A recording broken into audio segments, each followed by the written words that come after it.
In Togo, protests are erupting once more, this time against what they are calling a constitutional coup. At the center of it all is President Faure Gnassingbé, who's ruled Togo since 2005, after taking over from his father, Gnassingbé Ayadema, who held power for 38 years.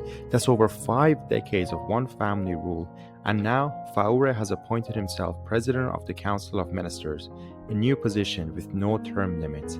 For many Togolese, this is the final betrayal. On June 26th, the streets of Lomé filled with demonstrators.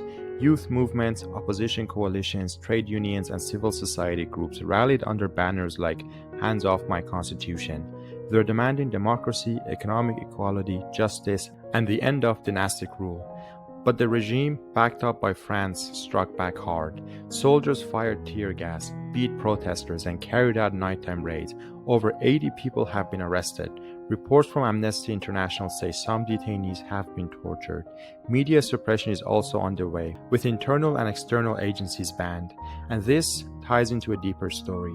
France, the former colonial power, still holds major economic interests in Togo and enables the current regime. From fuel distributions by Total Energies to control of the port Lomé by the Bolloré Group, and millions in development funding through the French Development Agency, France holds a grip over the economy of the country.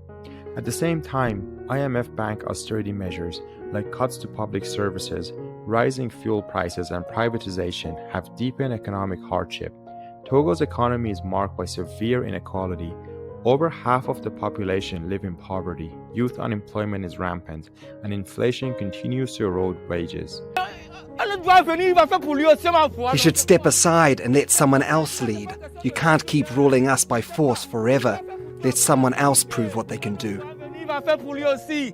A small elite, closely tied to the ruling regime, benefits from state contracts and foreign investments, while the majority struggle with unemployment, high food prices, and little social protection. This stark class divide lies at the heart of the growing protest movement. Yet resistance continues. This is not the first time Togolese youth have stood up in the recent memory. From the early 2010s to today, movements like Save Togo Collective have fought back against repression. Their message is clear. This is not just about politics, it's about survival, dignity, and the right to decide their future, and an end to the new colonial project in Togo. All we want is Faure Gnassingbé to step down. We'll keep protesting, even after 3 days, until he finally leaves power.